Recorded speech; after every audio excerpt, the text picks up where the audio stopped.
Okay, వచ్చిన hour పూర్తయిందండి. 2 hours పైన అయింది. నోనమ్మా, ప్లీజ్ ప్లీజ్ ఇప్పటికే అసలు వచ్చిన అవర్ అమ్మ ప్లీజ్. మంత్రి గారు కూడా సమాధానం చెప్పాలి దీనికి.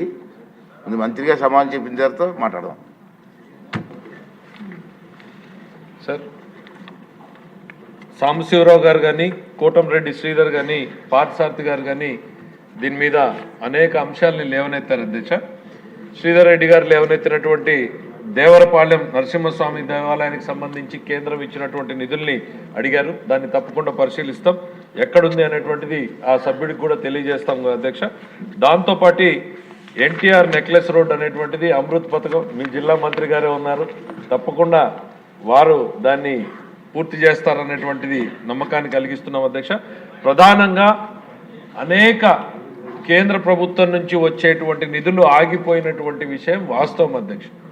ఇక్కడ 60% వాళ్ళు ఇచ్చేటువంటి స్కీమ్స్ కొన్ని ఉన్నాయి, 70% వాళ్ళు ఇచ్చేటువంటి స్కీమ్స్ ఉన్నాయి. మనం 30% 40% పెడితే మనకు ఉపయోగపడేవి. చిన్నపిల్లలకు ఉపయోగపడేటువంటి పథకాలని కూడా వీళ్ళు ఉపయోగించుకోలేదు, మహిళలకు ఉపయోగపడేటువంటి పథకాలను ఉపయోగించుకోలేకపోయారు, రైతులకు ఉపయోగపడేటువంటివి, ట్రైబల్స్కి ఉపయోగపడేటువంటివి, దళితులకి ఉపయోగపడేటువంటివి, అన్ని వర్గాల ప్రజల కోసం కేంద్రం ఇచ్చేటువంటి నిధుల్ని కూడా సద్వినియోగం చేసుకోకుండా దాదాపు ఆ పథకాలన్నీ ఆగిపోయి ఇవాళ ఎకానమీనే ఒక గ్రైండింగ్ హాల్ట్కి వచ్చేటువంటి పరిస్థితికి తీసుకొచ్చారు అధ్యక్ష. తప్పకుండా దీన్ని సభ్యులు అడిగారు, మన వైట్ పేపర్ పెట్టాలని. ఈ నెల ఈ సెషన్ చివరి రోజుల్లోనే ఈ రాష్ట్రంలో జరిగినటువంటి ఆర్థిక విధ్వంసం మీద ఇదే సభలో మనం వైట్ పేపర్ ప్రవేశపెట్టబోతున్నాం.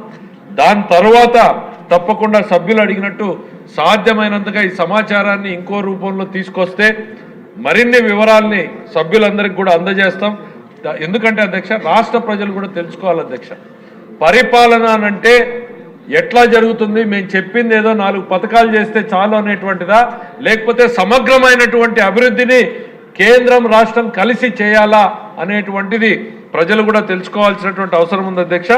తప్పకుండా ఈ వివరాలన్నింటి కూడా సభ ముందు పెడతామనేటువంటిది కూడా మీకు తెలియజేసుకుంటున్నాను అధ్యక్ష.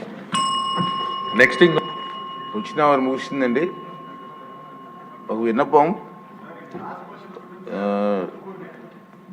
క్వశ్చన్ నెంబర్ 94, 96 ఇది సమాధానం ఇచ్చినట్లుగా మీరు అందరూ భావించాలి. కారణం ఏంటంటే ఎవరైతే క్వశ్చన్ వేశారో ఆ సభ్యులు రాలేదు, అంచేత సమాధానం చెప్పినట్టుగా భావించుతున్నాను. క్వశ్చన్ నెంబర్ 104 మంత్రి గారు ఢిల్లీలో మీటింగ్లో ఉన్నారు, అంచేత ఈ క్వశ్చన్ పోస్ట్పోన్ చేస్తున్నాం. ఇప్పుడు 0 hour కూడా నేను కోరేది ఏంటంటే, వచ్చిన అవర్ మనకు 1 hour ఇచ్చారు టైం అనుకున్నాం, 2.5 గంటలు అయింది ఫస్ట్ సమావేశం కాబట్టి పంపించాం. ఇప్పుడు 0 hour మనకు స్టార్ట్ చేస్తున్నాను.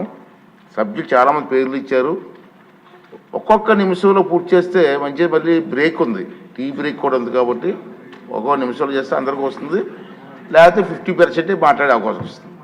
ఓకే, 0 hour అండి. రాధాకృష్ణ గారు, తణుకు ఎమ్మెల్యే గారు.